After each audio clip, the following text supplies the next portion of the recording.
another Table Talk Thursday. And before I even get into this, I want to announce that every Wednesday, I'm going to start either doing a Pokemon Top 5 or a theory video I have. So next week's is going to be, and thank you Hannah for the thumbnail. So I'm really excited about doing the small Pokemon. Of course, it means a lot to a small person, but anyways, what I want to talk about today in this Table Talk Thursday is leaks and getting information before the company releases it and the ethical reasonings behind it. So there always are the good and the bad. Now, a good one would be somebody who sees a company doing something illegal and reports it, and the bad is somebody just hacking into a company to either steal data or to steal players' information, to use them to get credit cards and stuff like that. Well, I want to mainly focus on leaking information of games before they're released, and we've had a lot of that this week with Pokemon Sun and Moon, with the demo coming out and all that, and the ethics behind it, it's a really hard question of, do you condemn the people who leak it, or do you condemn the company for not hiding the information better?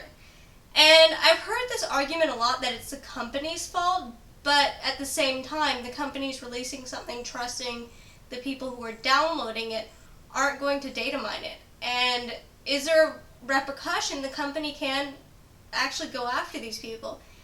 And the answer is yes, but it's so hard to actually prove. I mean, hacking is one of those crimes that has become so hard to prove that unless you're 100% sure, you're not going to be charged. And that's why when you look at the new cyber warfare, the new cyber front that we're coming into, it's become much harder to understand who's the good guys and who's the bad guys. Because it used to be white hats versus black hats, and it's now changed. There's like a gray area in the middle. Like, if you're an information tech person, you probably could explain this better than I could. From what I understand, though, is if you hack into somebody's business and you're trying to prove to them that you can do it, and then you turn around and say, well, this is how I got in, this is how you can fix up your system, then you're not doing something illegal, you're not doing something wrong. But if you're doing it just because you're being malicious, then you're doing something wrong.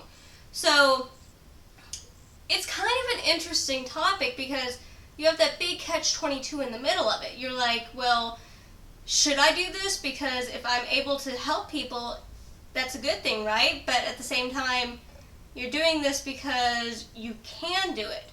And as an educator, I've seen what hacking can do, because when we give all of our tests online, kids will try and loop the internet to crash out the test. Or if a kid gets accused of hacking the system to see what the test is, their test scores are going to be invalidated. The whole school's is. So that's another thing that's not very good. What even scares me more when it comes to hacking and technology is the lack of understanding of a lot of young people, and I'm saying younger than me, on the tracking. So I know a lot of people, they like to take pictures of themselves, and they like to take a lot of pictures of themselves and post it on sites like Instagram or Facebook or Twitter. But if you don't have your location tag turned off, your geotag, anyone can find you. And it scares me to death because I know some people don't think about this, but I think about this possibility all the time of what if somebody who's following you online decides that they want to see you in real life and you have your geotag on. They can find you no matter what. So if you post a bunch of pictures of you at your house with your geotag on, they know where you live. Or even if they somehow get a hold of your IP address, they can find you. And what do you do then? It's a scary thought. But going back to leaks, my opinion on leaking is there's two kinds. There's good and bad. And I don't fully agree with the people who are leaking information about games before they're released. I understand why they're doing it, but at the same time, I feel like it kind of ruins the fun for a lot of people. And I also feel like companies are kind of getting smart to this. I have a feeling that many companies, like the Pokemon Company, may start putting in red herrings just to throw us all off because they don't want their information leaked before the game comes out. Yeah, we'll still play the game, but it kind of ruins the excitement. Like, I remember growing up not knowing what Chikorita looked like when it evolved, when I got gold. So it's kind of sad at the same time to know what everything looks like. Now, do I agree with the marketing strategy they've done for Pokemon Sun and Moon? Yeah, I do, fully. It's a really good strategy, but that's going to be another video. But I also think that there's some good in this because it kind of directs you to what version of the game you want or what starter you want. So you can kind of have that more planned out at the same time, but still I don't fully agree with it. And I think it ruins the fun for most players, and it's kind of sad that it's gotten to that point where people feel like their fun's ruined because everybody's leaking it and everything's now online. But I want to hear your thoughts down in the comments below. Guys, give me a topic for next week.